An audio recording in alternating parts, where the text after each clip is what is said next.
Okay बेटा, आज की क्लास रहेगी अपनी फिजिक्स 11th हिंदी मीडियम के स्टूडेंट्स के लिए। राइट बेटा, तो अपना चैप्टर 7 चल रहा था, अध्याय नंबर 7, जिसमें चल रहा था घनन पिंड एवं उनकी घूर्णी गति। तो आइए बेटा, आज का हमारा टॉपिक, इससे पहले हम बता चुके थे आपको कि बल आघूर्ण टॉ, जड़त्वाघूर्ण आई, और आप जानते हो ये बताया था मैंने कि बल आघूर्ण टॉ बराबर होता है आई एल्फा। ये रिलेशन बता चुका था, ये संबंध पिछले लेक्चर में कंप्लीट हो चुका है। इसमें बल आघूर्ण, जड़त्वाघूर्ण और कोणीय त्वरण, जब तक आप बेटा वीडियो नहीं देखोगे समझ में नहीं आएगा, क्योंकि अपन बीच में है। आज का संबंध पढ़ने वाले हैं हम कोणीय संवेग,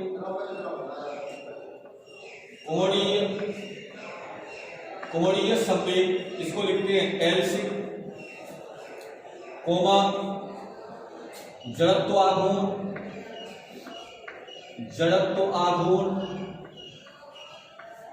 कैपिटल आई व कोणीय वेग, इसको लिखते हैं किससे, ओमेगा से। में संबंध सारे रिलेशन करा चुके हैं। आज का रिलेशन है कोणीय संवेग एल, जड़त्वाघूर्ण आई व कोणीय वेग ओमेगा में संबंध। तो देखो बेटा, इसको सिद्ध करने के लिए हम लिखते हैं यदि किसी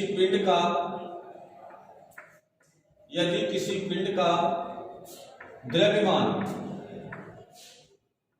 स्मॉल m है, क्या है, स्मॉल m है, तथा रेखीय वेग v है,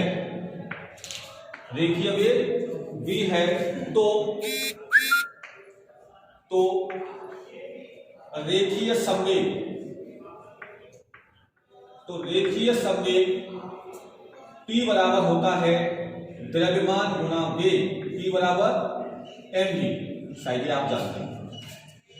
अब एक संबंध हमने कराया था रेखीय वेग v व कोणीय वेग ओमेगा में संबंध, जो हम पिछले वीडियो में करा चुके हैं। तो ये संबंध आता है बेटा v = ओमेगा r। क्या होता है, v = ओमेगा r। ये मान अपन यहां रख देंगे, तो यहां से आ जाएगा P बराबर m गुणा v की जगह क्या आ जाएगा, ओमेगा r आ जाएगा। ये है रेखीय संवेग की वैल्यू। लेकिन हम जानते हैं क्या बेटा, हम जानते हैं कि कोणीय संवेग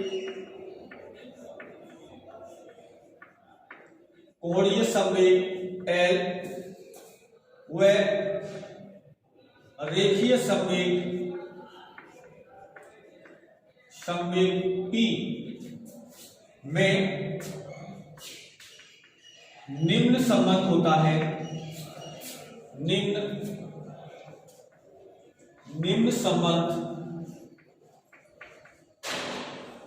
संबंध होता है। कौन सा संबंध होता है बेटा, ये होता है कोणीय संवेग L बराबर R × P। ये संबंध होता है कोणीय संवेग और रेखीय संवेग में।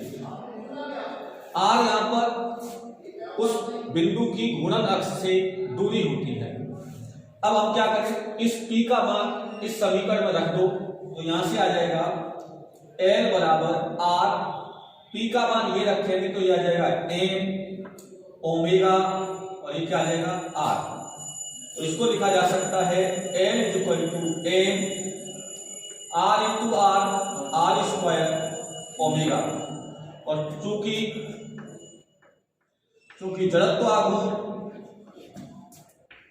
जड़त्व आघूर्ण आई बराबर सूत्र होता है एम आर स्क्वायर। तो इसकी जगह क्या आ जाएगा आई, ये आ जाएगा N equal to I omega. और यही मैंने बोला था कोणीय संवेग एल, जड़त्व आघूर्ण आई और कोणीय वेग ओमेगा में संबंध। तो यही इन राशियों के बीच क्या है संबंध होता है। मैंने पहले बताया बल आघूर्ण आई, जड़त्व आघूर्ण और कोणीय त्वरण में संबंध ये होता है। कोणीय संवेग, जड़त्व आघूर्ण और कोणीय वेग में ये संबंध होता है। ये संबंध तभी समझ में आएंगे जब आप पिछले वीडियो ढंग से देखोगे। अब बात आती है अगले टॉपिक की। तो ये टॉपिक कंप्लीट होता है। अगला टॉपिक पढ़ना है हमें। एक होती है बेटा गतिज ऊर्जा। दो स्थितियां चल रही हैं, एक होती है रेखीय गति और एक होती है कोणीय गति। यानी जब कोई वस्तु एक निश्चित दिशा में सरल रेखा में दूरी तय करती है तो उसे रेखीय गति कहते हैं, और जब कोई वस्तु अपनी किसी अक्ष के सापेक्ष गोल गोल घूमती है यानी घूर्णन गति करती है तो उसे घूर्णन गति कहते हैं। जैसे पंखे की गति कैसी है, घूर्णन गति है। किसी कार की सड़क पर गति कैसी होती है, रेखीय गति होती है। तो इन्हीं में हम संबंध सीख रहे हैं। तो रेखीय गति को मैं सीधा सीधा चेंज कर रहा हूं किसमें, कोणीय गति में। जैसे रेखीय गति में तो को लिखते हैं बल से यानी एफ से, कोणीय गति में आई होता है, रेखीय गति में एम होता है।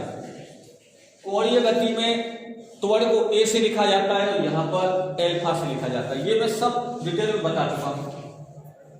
आज हम बात करते हैं जैसे रेखीय गति में गतिज ऊर्जा का सूत्र क्या होता है, गतिज ऊर्जा बराबर half mv square, 1/2 mv square. लेकिन कोणीय गति में क्या होगा मैं पहले ही बता सकता हूं अगर आपने चैप्टर पढ़ा है। जैसे रेखीय गति में गतिज ऊर्जा का मान होता है 1/2 mv स्क्वायर। अगर आपसे कोई कोणीय गति में पूछे तो देखो 1/2 रहेगा। लेकिन m क्या है, द्रव्यमान, और कोणीय गति में द्रव्यमान की जगह कौन आता है, जड़त्व आघूर्ण, इसलिए क्या हो जाएगा I। और रेखीय गति में वेग v होता है, कोणीय गति में वेग ओमेगा होता है, इसलिए हो जाएगा ओमेगा स्क्वायर। तो ये रिलेशन है। लेकिन इसे प्रूव कैसे करेंगे, तो अगला टॉपिक है कि घूर्णन गतिज ऊर्जा। कौन सी,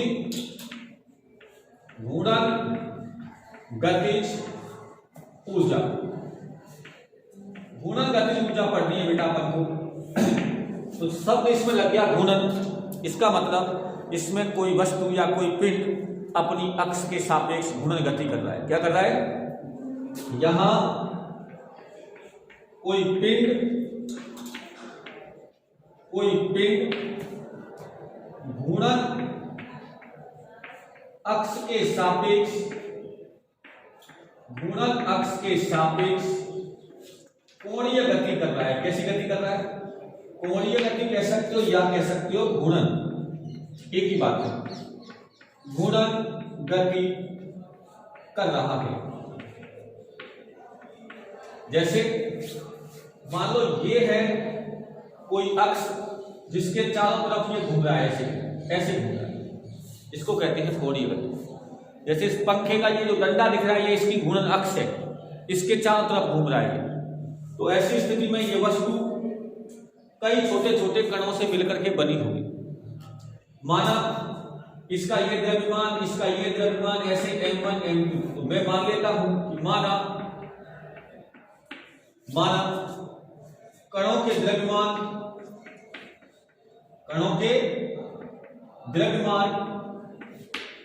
m1, m2 dot dot dot mn है। कितने हैं, n तक, mn है। तथा इनकी घूर्णन अक्ष से दूरी, घूर्णन अक्ष से दूरी r1, r2 dot dot dot rn है। राइट बेटा। तथा रेखीय वेग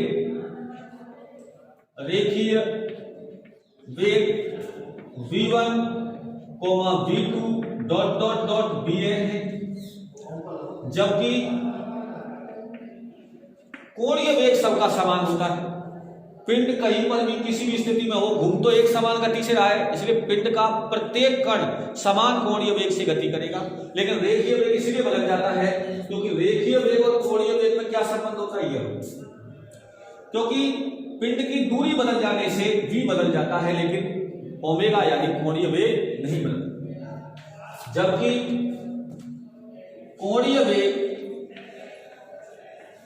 कोणीय वेग ओमेगा एक समान है। क्या है? एक समान है। तो अब जानते हैं क्या कि स्मॉल m द्रव्यमान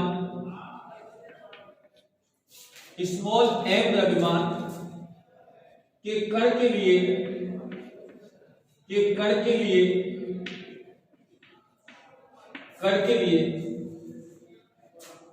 गतिज ऊर्जा, क्या बेटा? गतिज ऊर्जा मैंने अभी बताया क्या होती है, E बराबर 1/2 mv²। ये मैंने बोला है सिर्फ गतिज ऊर्जा, कोणीय शब्द मैंने अभी तक बोला ही नहीं। तो ऐसी स्थिति में अपने पास ये क्या है, 1/2 mv²।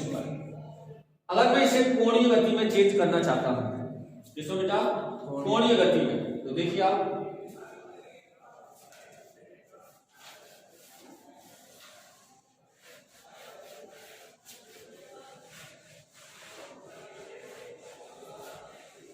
इधर समझना। हम जानते हैं क्योंकि रेखीय वेग और कोणीय वेग में संबंध अभी बताया ये होता है। इस मान को यहां रख देंगे तो ये आ जाएगा E बराबर 1/2 m और v², तो ये क्या हो जाएगा बेटा, ω² r, राइट। अब मैं इसको लिखूं कि अलग अलग कणों के लिए, किसके लिए? अलग अलग कणों के लिए लिखूंगा तो क्या ये ऐसे नहीं आ जाएगी कि कुल गतिज ऊर्जा बराबर पहले कण की गतिज ऊर्जा प्लस दूसरे कण की गतिज ऊर्जा प्लस तीसरे कण की गतिज ऊर्जा डॉट डॉट डॉट कौन से कण की? nवें कण की गतिज ऊर्जा। अगर सभी गतिज ऊर्जाओं का योग कर दूं तो कुल गतिज ऊर्जा आ जाएगी। तो देखिए यहां से तो E बराबर, अब बताओ पहले कण के लिए यहां क्या आएगा, 1/2। तो पहले कण का द्रव्यमान कितना है, m1, ये हो जाएगा m1। और ओमेगा की जगह ओमेगा ही रहेगा क्योंकि सबके लिए कैसा है, समान, ω²। और r की जगह आ जाएगा बेटा r1 का स्क्वायर, क्योंकि मैंने यहां लिख रखा है। दूसरे वाले के लिए क्या आएगा, प्लस 1/2 n2 ω² r2²। ऐसे ही तीसरे के लिए और ऐसे ही n वाले के लिए क्या आएगा बेटा, 1/2 mn ω² rn²। तो यहां से बेटा सब में से क्या कॉमन आ जाएगा, 1/2 कॉमन आ जाएगा और ω² कॉमन आ जाएगा। यहां से क्या बचेगा, m1 r1² plus m2 r2² plus dot dot dot plus mn rn²। और आप जानते हो कि मैंने अभी बताया जड़त्वाघूर्ण I बराबर क्या होता है, mr²। क्या होता है, mr²। तो ये है m1 r1², तो ये मिल जाएगा I1। क्या मिल जाएगा, I1। तो यहां से E बराबर 1/2 ω², ये मिल जाएगा I1 plus I2 plus dot dot plus I। अब बताओ ये पहले कण का जड़त्वाघूर्ण, ये दूसरे कण का जड़त्वाघूर्ण, ये nवें कण का जड़त्वाघूर्ण, सबको जोड़ देंगे तो क्या मिल जाएगा, कुल जड़त्वाघूर्ण। क्या मिल जाएगा, कुल जड़त्वाघूर्ण। तो ये हो जाएगा E बराबर 1/2 ω², ये क्या मिल जाएगा I। तो इसे कैसे भी लिखा जा सकता है, 1/2 I ω²। बोलो, यही तो मैंने बताया था, 1/2 I ω²। तो इस प्रकार हमारे पास घूर्णन गतिज ऊर्जा, ये कौन सी गतिज ऊर्जा बेटा, घूर्णन गतिज ऊर्जा बराबर आ जाएगा 1/2 I ω²। अब इसे दूसरे रूप में भी लिखा जा सकता है। इसमें लिख सकते हैं इसको। दूसरा रूप क्या है? आप जानते हो कि L बराबर, अभी तो बताया था, L बराबर क्या होता है? I omega. अभी रिलेशन बताया, कोणीय संवेग बराबर जड़त्वाघूर्ण इंटू कोणीय वेग। आप ऐसे याद कर दिया करो कि रेखीय गति में संवेग क्या होता है? P बराबर mv, और कोणीय गति में P को क्या लिखते हैं? L को लिखते हैं I, V को लिखते हैं ओमेगा। बात वही। तो अब यहां से ओमेगा बराबर क्या आ जाएगा? L upon I। और जब ये मान यहां रखेंगे तो E बराबर 1/2 I ओमेगा स्क्वायर, तो ये क्या हो जाएगा बेटा? L स्क्वायर अपॉन एक I से I कैंसिल, तो E बराबर 1/2 L स्क्वायर अपॉन I। ये भी किसका सूत्र है? गुणन गतिज ऊर्जा का सूत्र। ये भी गुणन गतिज ऊर्जा का सूत्र। लेकिन ये कब है? जब सिर्फ पिंड गुणन गतिज ऊर्जा कर रहा हूं। कैसे कर रहा हूं? गुणन गतिज ऊर्जा। अब अगर ऐसा हो, कैसा बेटा? देखिए, अगर ऐसा हो हमारे पास स्थिति क्या बने कि पिंड गुणन गति के साथ साथ स्थानांतरीय गति भी करे, दोनों गति हो, जैसे पंखा नहीं। अब जैसे पहिया क्या करता है? गुणन गति भी करता है और रेखीय गति भी करता है। बोलो, जैसे कार का पहिया घूमता भी है और कार सड़क पर आगे भी बढ़ रही है।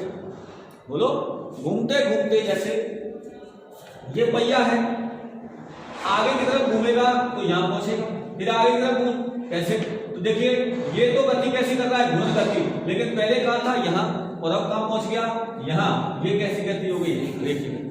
और जब एक ही जगह पर पंखा गति कर रहा है तो ये सिर्फ गुणन गति है, जब वो आगे नहीं बढ़ रहा। और ऐसी गति जिसमें घूमते घूमते आगे बढ़ा जाए तो इसमें दोनों होती है। कौन कौन सी? यदि पिंड गुणन गति के साथ साथ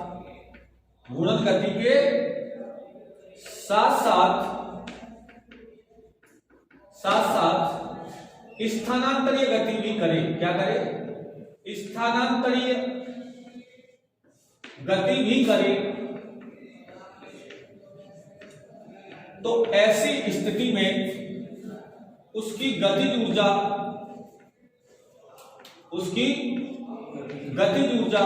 बराबर, यानी ऐसे कह सकते हो कि कुल गतिज ऊर्जा, क्या?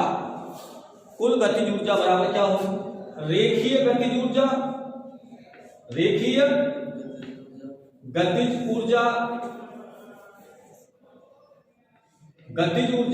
प्लस गुणन गतिज ऊर्जा प्लस गुणन गतिज ऊर्जा। ऐसी स्थिति में कुल गतिज ऊर्जा का मान आ जाएगा 1/2 mv square plus 1/2 I omega square. ये कहलाती है पिंड की कुल गतिज ऊर्जा। अगर पिंड पंखा है तो ये 0 हो जाएगा। क्यों? क्योंकि उसकी रेखीय गति 0 है, केवल ये रह जाएगा। और यदि पिंड केवल कैसे गति कर रहा हो? सीधी रेखा में गति कर रहा हो, घूम नहीं रहा हो, जैसे कि हमारे द्वारा चली गई दूरी, तो ऐसी स्थिति में इसका मान 0 हो जाएगा और 1/2 mv स्क्वायर हो जाएगा। और अगर दोनों हैं, जैसे पहिए की गति, तो ये दोनों ऊर्जाएं आएंगी, तो इस पिंड की कुल ऊर्जा का मान ये होगा। आज का जो हमने पढ़ा, हमने एक तो संबंध पढ़ा और एक हमने क्या पढ़ा बेटा? गुणन गतिज ऊर्जा के बारे में पढ़ा। और अगला नेक्स्ट टॉपिक अपन अगली क्लास में लेके आएंगे। धन्यवाद।